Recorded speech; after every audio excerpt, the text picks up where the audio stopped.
Olá meninas, boa noite, tudo bem com vocês? Vamos dar continuidade à nossa disciplina Teoria e Prática da Educação de Jovens e Adultos e vamos fazer uma pequena revisão para a gente dar continuidade ao nosso conteúdo. Então a primeira coisa que a gente viu foi a definição de EJA, né? EJA é uma modalidade de ensino destinada à educação de jovens e adultos. Aí a gente viu que a EJA ela está prevista na LDB, que é a Lei Máxima da Educação, né? Que é no artigo 37, que diz o seguinte: a educação de jovens e adultos será destinada àqueles que não tiveram acesso ou continuidade dos ensinos no ensino fundamental e médio na idade própria. Então, está dentro da LDB, no artigo 37. A EJA é uma modalidade que ela está prevista na lei. Ela não foi ela começou de um modo até ser regulamentada pela LDB, né? Aí a gente viu a quem se destina a EJA. A educação de jovens e adultos se destina àqueles trabalhadores da zona rural que não tiveram uma oportunidade de frequentar a escola, aos aposentados que ainda não são alfabetizados e querem pelo menos saber escrever o nome, né? E aos jovens e adolescentes que não conseguiram terminar o ensino médio na idade regular, né? E depois nós vimos como deve ser o educador da EJA. O professor da EJA, ele precisa compreender a realidade de cada aluno dentro do contexto da vivência diária de cada um deles, né? Ele tem que ter um preparo para trabalhar com esses alunos, porque são alunos muitas vezes carentes, que eles se sentem discriminados por estarem cursando, fazendo curso numa idade já fora da época que ele deveria ter feito, né? Então, assim, o professor precisa observar, registrar, analisar os seus alunos, avaliar a realidade de cada um, fazer o seu planejamento em cima dos conhecimentos e da realidade de seus alunos, e depois ele vai atualizar sempre o seu planejamento, porque não tem como ele fazer um planejamento e querer cumprir esse planejamento se no decorrer do ensino os seus alunos não estiverem aprendendo adequadamente, né? A gente viu que o professor ele precisa ter preocupação com a idade do retorno dos seus alunos, porque esses alunos muitas vezes começam a estudar e só vão retornar na idade adulta, né? Ele tem que se preocupar com as dificuldades de adaptação dos seus alunos, porque esses alunos eles se encontram muitas vezes tímidos, retraídos, envergonhados, né?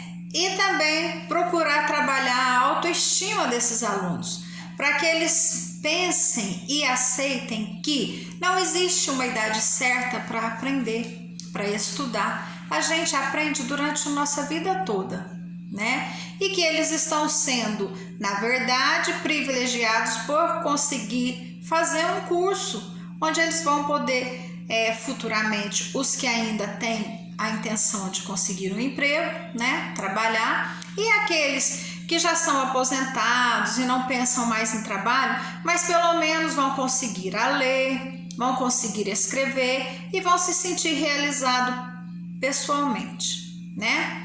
Então vamos para nosso conteúdo de hoje. O nosso conteúdo de hoje vem falar um pouco da história da educação de jovens e adultos. A gente falou um pouquinho na outra aula, mas foi bem assim, resumido. Hoje nós vamos falar um pouquinho mais detalhado, né? Então, assim, a história das ideias em torno da alfabetização de jovens e adultos no Brasil, ela acompanhou a história da educação como um todo. de alguma forma diferente, mas ela veio acompanhando a evolução da educação em todos os anos que foram surgindo, né? Então, assim, o tipo de homem que cada fase da educação visa formar é variável de acordo com a respectiva constituição social, ou seja, o homem que cada sociedade visa formar em determinado momento, né? Mas o tipo de homem que a EJA acaba querendo inserir e incluir é aquele capaz de desenvolver ao máximo as suas potencialidades, mesmo estando fora da sua idade regular no ensino, tá? Então, assim, essa é uma preocupação que nós, professores, temos que ter, e temos que ter essa sensibilidade de perceber a potencialidade do nosso aluno, porque indiferente e independente da idade que ele esteja, cada ser humano tem um potencial dentro de si. Por mais que ele esteja fazendo a EJA em uma idade mais avançada, ele tem um conhecimento. Ele tem um conhecimento da realidade, um conhecimento de vida, que muitos jovens que estão na idade regular, estudando, fazendo o curso regular, não têm. Então, nós, professores, educadores, temos que ter essa sensibilidade para pegar as potencialidades desses nossos alunos, tá? Então, assim, muitos autores consideram que a EJA formal surgiu no Brasil com os jesuítas.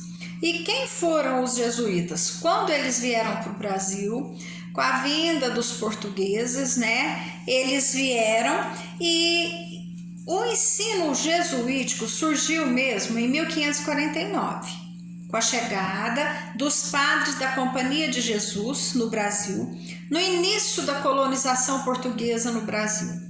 Então, assim, eles vieram e começaram a fazer, por volta do século XVI, a catequização dos índios, dos indígenas, né? Então, assim, os indígenas foram, na verdade, os primeiros alunos do ensino formal da EJA. Por quê?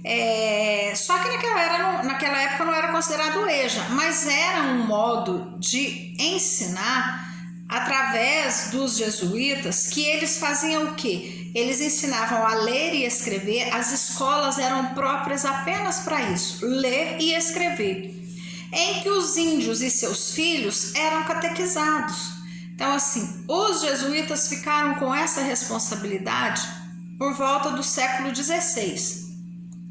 Aí, segundo Paulo Freire, por volta dos anos 40, a educação de jovens e adultos era atendida como uma extensão da escola formal, principalmente para a zona rural. Por quê? Porque na zona rural, a maioria do pessoal que não tem o estudo regular é porque eles deixam de frequentar a escola, deixam de estar dentro da sala de aula para trabalhar, por necessidade.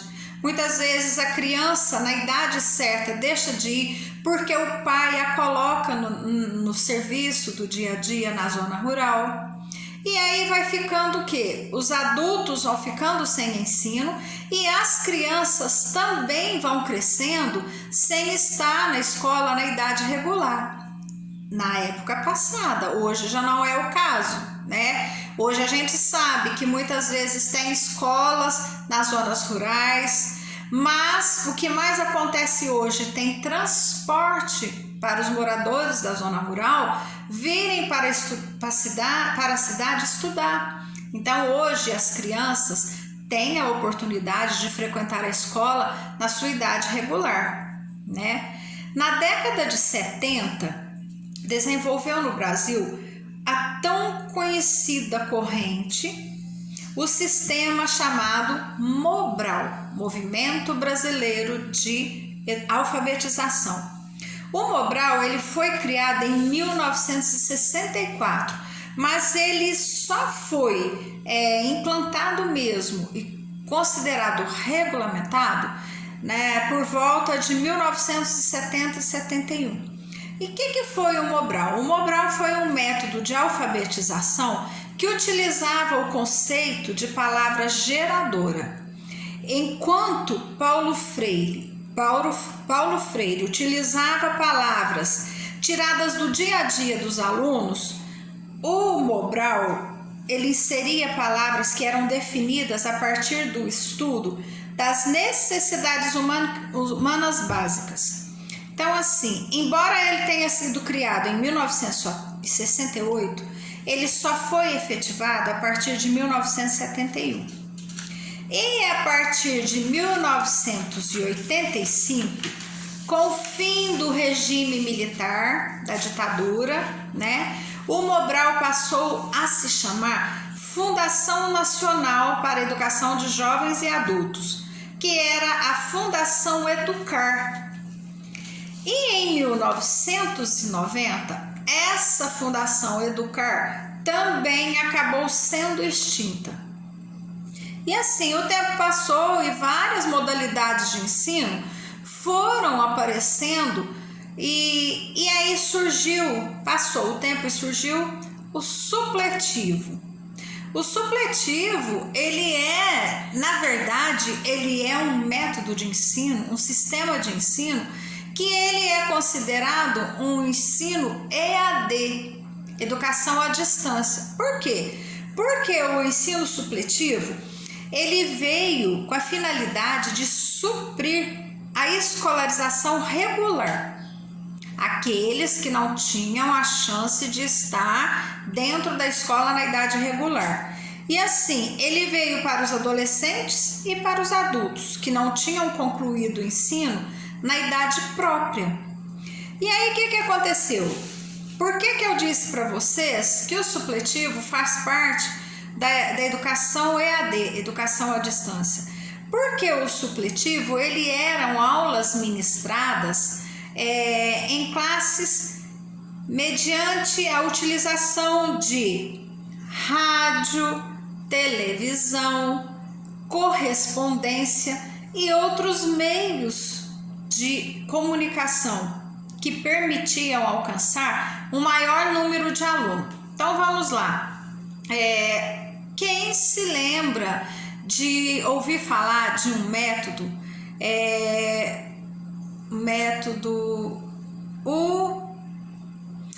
um método que era feito por correspondência, Instituto Universal Brasileiro, IUB. Esse Instituto Universal Brasileiro, ele dava aulas por correspondência. Os alunos se inscreviam, escolhiam o curso que ia fazer e era mandado material por correspondência. Então, assim, geralmente eram os cursos técnicos de eletrônica, eletrotécnica, corte e costura.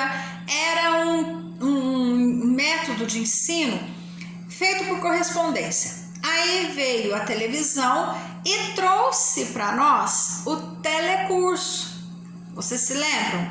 Telecurso do primeiro grau, telecurso do segundo grau, que eram aulas ministradas por vídeos que eram transmitidas pela televisão. Então, geralmente começou na TV Cultura e depois a Rede Globo também começou a passar bem cedinho, 5 horas da manhã, passava os cursos. Tinha o cursos de aula de matemática, de história, geografia, português e inglês.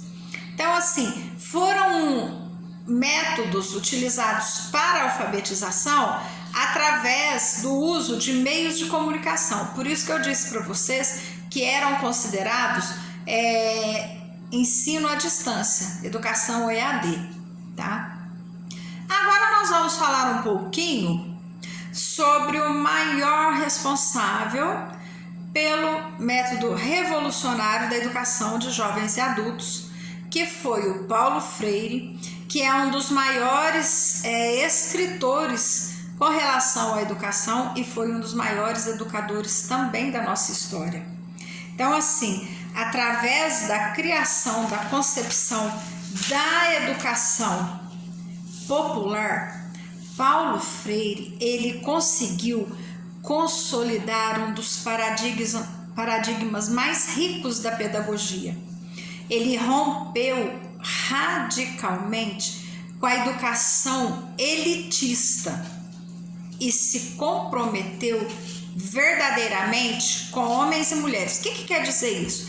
Porque naquela época a educação era muito voltada para a elite, para quem tinha condições de estudar. Quem tinha dinheiro tinha um bom estudo, quem não tinha, infelizmente, ficava sem estudo.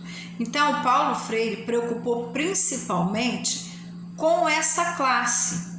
Ele se voltou verdadeiramente para esta classe e também preocupou com as mulheres, porque foi uma época que as mulheres também não tinham muita chance de estar fazendo um curso, frequentando uma escola, um curso regular. E Paulo Freire veio e se comprometeu verdadeiramente em levar o estudo para uma classe, não sendo apenas a elite. Não que a elite não pudesse fazer uso do ensino do Paulo Freire, claro que podia, só que a preocupação maior dele era com aqueles que não tinham a condição de estar e manter um curso, e homens e mulheres, tá? Aí, qual foi a contribuição efetiva do Paulo Freire para a formação de uma sociedade democrática?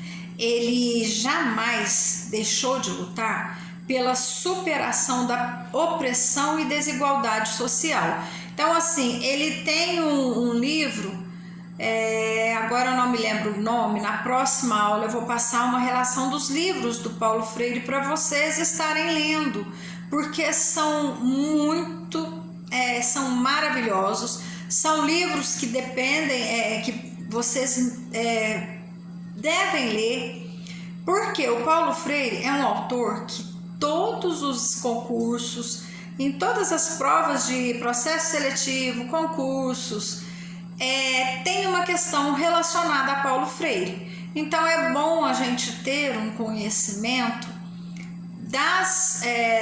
dos livros, dos estudos de Paulo Freire. E são livros muito bons para a gente usar no nosso dia a dia. Eu vou trazer na próxima aula para vocês a relação desses livros, tá? E assim, ele tinha um pensar que era um pensar libertador.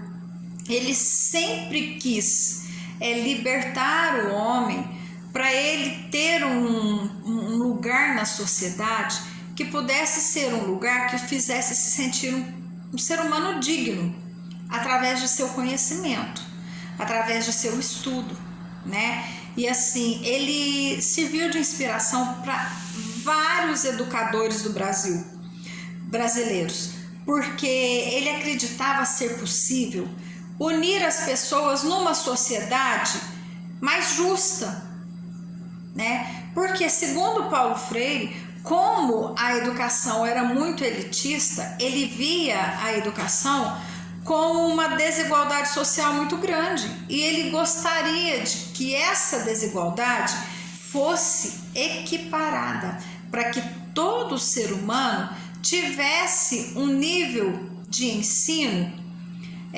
praticamente igual, ou pelo menos desejável, né? Que não deixasse alguns seres humanos sem o conhecimento do ensino, sem a possibilidade de frequentar uma escola, sem a chance de crescer no seu lado profissional por falta de conhecimentos, por falta de estudo, tá? Então, assim, hoje Paulo Freire é um dos educadores mais lidos no mundo, não é nem no Brasil, para vocês terem ideia da importância do Paulo Freire para a educação, tá?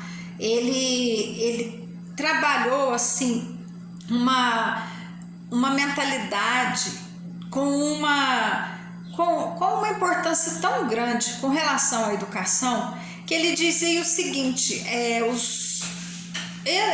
o importante não é a gente transmitir conteúdos específicos, mas despertar nos nossos alunos uma nova relação com a experiência que ele vive no dia a dia. Então não adianta a gente trazer um conteúdo e jogar para os nossos alunos sem esse conteúdo ter sentido com a realidade que a gente vive no dia a dia.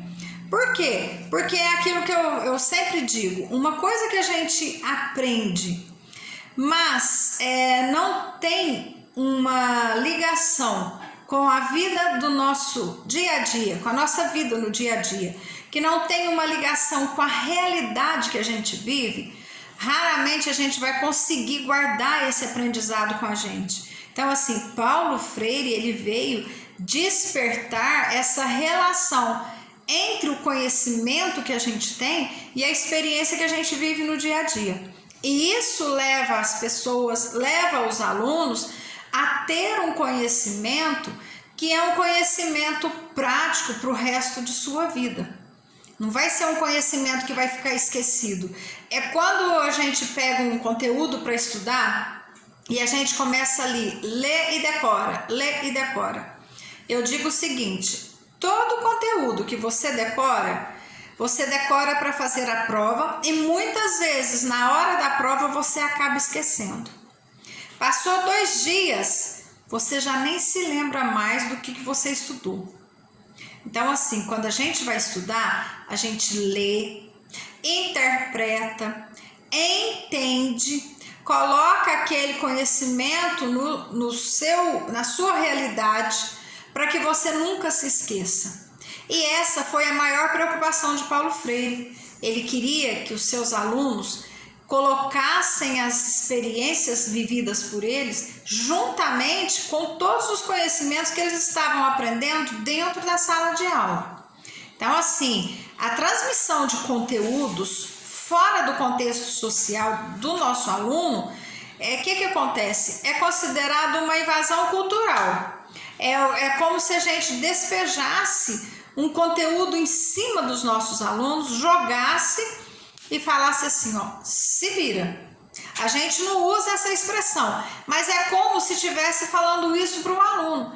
Porque a gente acaba jogando um conteúdo para o aluno que está totalmente fora de tudo aquilo que ele vive, de tudo aquilo que ele lê, de tudo aquilo que ele vê no dia a dia. Então, assim, muitas vezes o aluno não consegue ler, não consegue interpretar. É onde eu digo para vocês que muitas vezes vai na decoreba. E o que acontece com a decoreba? Esquece. Porque decoreba não é aprendizagem. A decoreba é uma coisa que você vai decorar. O nome já fala, decorar. Passou 3, 4, 5 dias, o decorar já foi, já era. Então, assim, a nossa necessidade maior e a nossa o que a gente tem que fazer para a gente saber e aprender é colocar o contexto do nosso conteúdo com a vivência do nosso dia a dia. Essa era a maior preocupação de Paulo Freire, tá?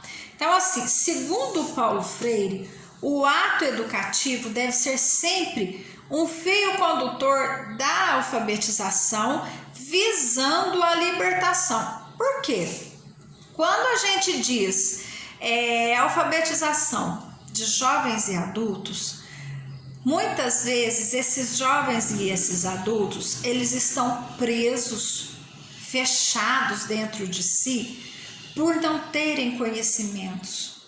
E muitas vezes até mesmo pela vergonha de estar fora da sala de aula.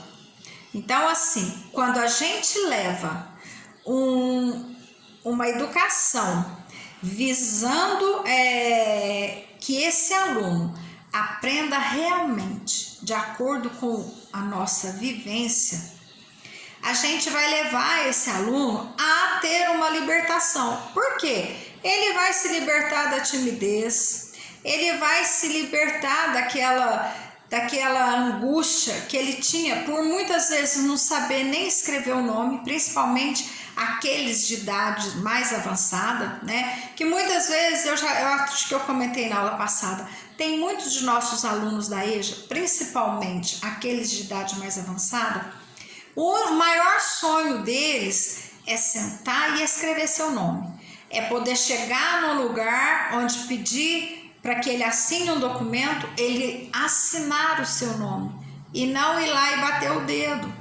Então, quando a gente alfabetiza uma pessoa em idade madura, a gente está libertando essa pessoa para um sonho que ela tinha, que é uma coisa simples, uma coisa corriqueira do dia a dia de cada um de nós que sabemos que somos alfabetizados, que vamos para uma escola, né? Então, assim, a partir do momento que os nossos alunos são alfabetizados, eles pegam o conhecimento que eles recebem e vão usufruir desses conhecimentos no seu dia a dia, na sua vida, lá fora na sociedade, eles vão se sentir livres.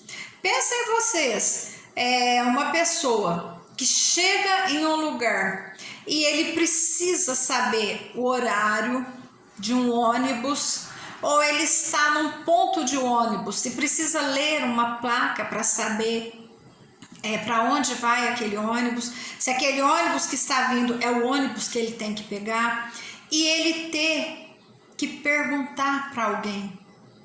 E nem sempre ele vai encontrar uma pessoa educada e de boa vontade e que tenha um coração bom, que reconheça a fragilidade dessa pessoa que não sabe ler. Muitas vezes nem responde ou responde com falta de educação. Agora pensa vocês, uma pessoa de uma idade madura, que é alfabetizada e tem a chance de chegar aonde ele quer e ler a placa de um ônibus, ler aonde o ônibus vai, saber o que ele vai fazer, saber que ele pode assinar o nome, saber que ele vai chegar em uma consulta e vai poder assinar, que ele vai pegar a receita e ele vai saber o que está lendo, o que está escrito naquela receita. O quão libertador é isso para um aluno da EJA, né?